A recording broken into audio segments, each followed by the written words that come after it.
Hello, I'm Andrea Belfiore from Santa Cruz, California, and I'm part of the Fermi-Lab collaboration. I'm going to talk about our searches we are doing at Santa Cruz for radio-quiet millisecond pulsars with Fermi-Lab. First, I will talk a little bit about search for gamma-ray millisecond pulsars in general. Then I will focus on a particular candidate we spent quite some time recently. Describe our search technique and how we validated the technique, what are the results, and what are the prospects for the future. So searching for gamma ray MSPs, we heard about that already yesterday. So already searching for normal pulses is quite challenging in gamma rays due to the scarcity of photons and the fact that you never know for sure whether a single photon can be attributed to a specific source. So you have a level of background, you have a large PSF. Also, we know that we cannot check all of the candidates. We know that as we go to high frequency, it requires more and more computing power. So we have to focus on very few candidates that are very good, and we use multi-wavelength observation to help us with this task. So we know that many MSPs found by the lab are in binary systems, but we cannot really search the full parameter space of the Keplerian parameters, and we need to do that since the data span we need to use for searching for pulsars is much longer than the orbital period. So we need to correct for this effect if we want to find the pulsation. So we use multi-wavelength observation. What can we get from multi-wavelength observation? Well, we can first, if we find a modulation, an orbital modulation in, for example, the optical counterpart, we have a good pulsar candidate. Also, we can check the ratio X-ray to optical flux. And if we get a candidate counterpart, what do we get? We get a good localization, much better than the one we get with the lab that is not sufficient for searching for pulsars. And we can constrain the orbital parameters very well. In particular, there is a subclass of binary MSPs that are particularly interesting and appealing for blind searches. These are black widows or redbacks. Why they are very nice candidates? Because they have a very compact and almost circular orbit. So the parameter space is reduces by a few parameters. Also, the optical and X-ray emission are orbitally modulated. The only thing about that is that if we find such an object, we are not completely sure this is truly radio-quiet. Why not? Because we know that these objects have a lot of intra-binary material. They show eclipses in radio. So it might be that we don't see the radio emission just because of propagation effects, not because there is no radio emission. But in any case, even this simplified system is quite challenging to be searched. So here is our candidate, our base candidate so far. This is a very bright source. You can see it on the bottom. This is an image of the lab sky with the galactic plane. So this is completely off the plane. It's quite bright. You can see it as a bright source. The spectrum has a cutoff that is typical of pulsars, of gamma ray pulsars. Also, there is no sign of variability, which is also another characteristic typical of pulsars. This source was suggested as a possible radio-quiet MSP in a poster by Kong at the third Fermi Symposium in Rome. And it was followed up by Roger Romani and Shaw, and they found 4.6 hours periodicity in the optical and X-ray data. In particular, the analysis of the optical and X-ray data gave pinned down very much the orbital parameters, and it looks very much like a black widow system. Let me see if I cover the whole thing. Well, it has been searched many times by the Pulsar Search Consortium in radio, and nothing was found. So it might be the first radio-quiet MSP. Here are some images from what we get by looking at optical spectroscopy. So you can see here the orbital parameters are known very well, but not well enough. So we still need to search in a grid. So they are not enough, especially the semi-major axis of the orbit, since what we are looking at is the companion, so we are searching for the pulsar. So unless we know what is the mass ratio of the system, we don't know exactly what is the semi-major axis of the orbit. Another thing we know very well is the position up to 0.1 arcsecond. So our search technique, there are three effects that mask the periodicity, three main effects. The intrinsic spinning down of the pulsar, but for MSP this is not much of a concern, because we know that MSP normally do not spin down too much like young pulsars. There is the orbital motion of the pulsar, so this causes a very strong modulation and is our main concern. So we are going to see that we need to focus on that. The orbital motion of the lateral of the Earth.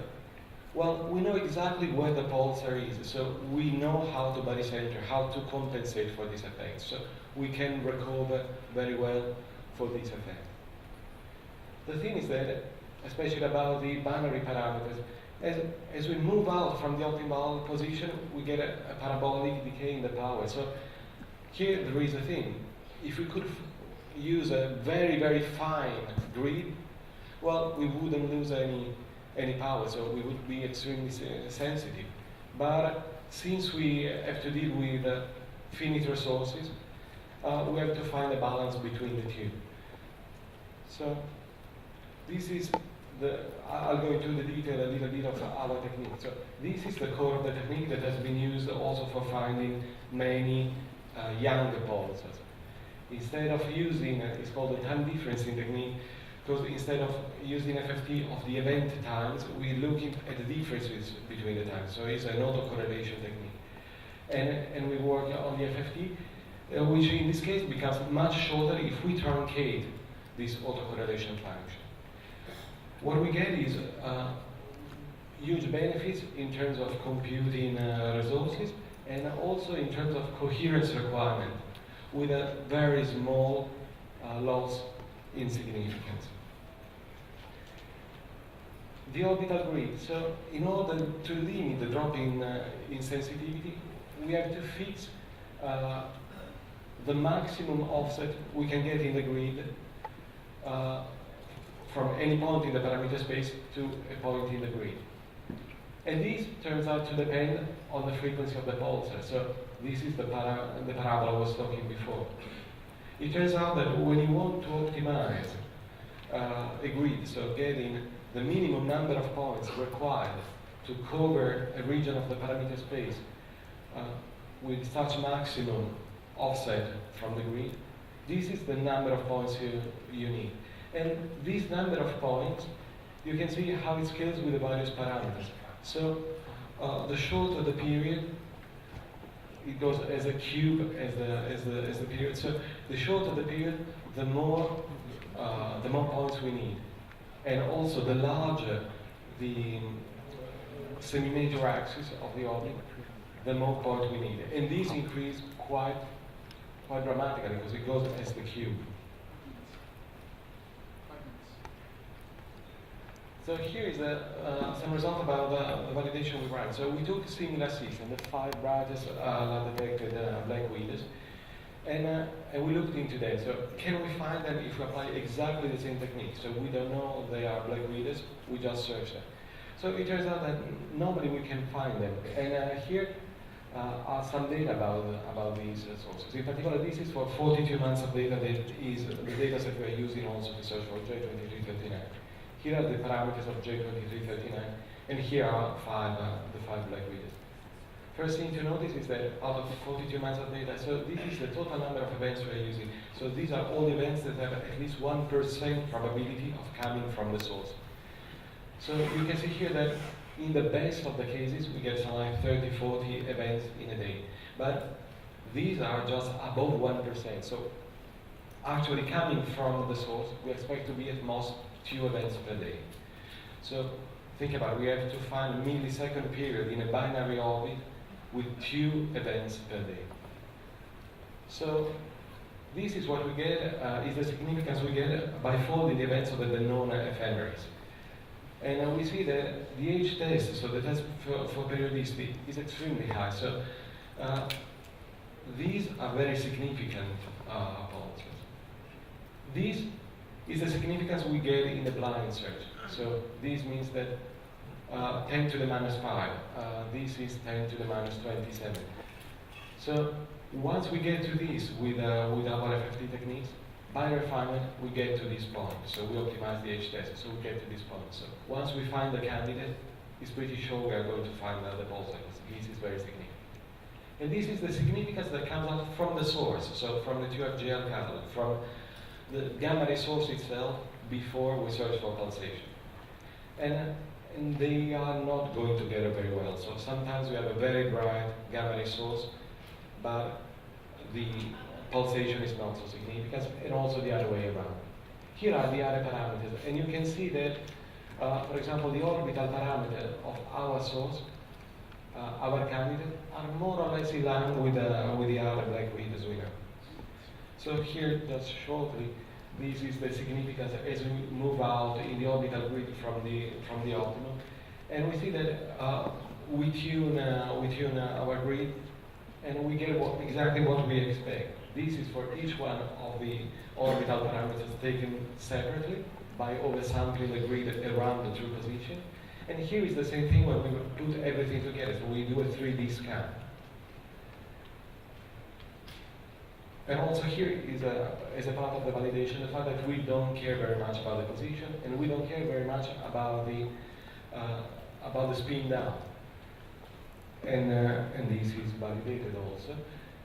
But there is one thing. So at the beginning, so you'll see that in the results of the first search, assume that the pulsar had a frequency that was the fundamental frequency. But it turns out that for lat black widows, in many cases, most of the power is in the harmonics. So we combine the harmonics, and the harmonics also tell you how how the significance drop as we get offsetting in the parameters. So, for example, here is an original black widow. Most of the power is above 1 kilohertz. So this means that it will be hard to find. So we run this huge search with max velocity power fixed at 80% at 500 hertz, fixed in some of the parameters. Now we are extending the search and the parameters because we didn't find anything. So most likely there is nothing here. We have other candidates. This is one that has been recently published by Romani, but has quite a peculiar behavior because it has optical flares, very short period that are quite unusual for black widows. And there are other to come, and there are other groups working on the same search. We are also searching for isolated MSPs, but there are fewer candidates. And that's it.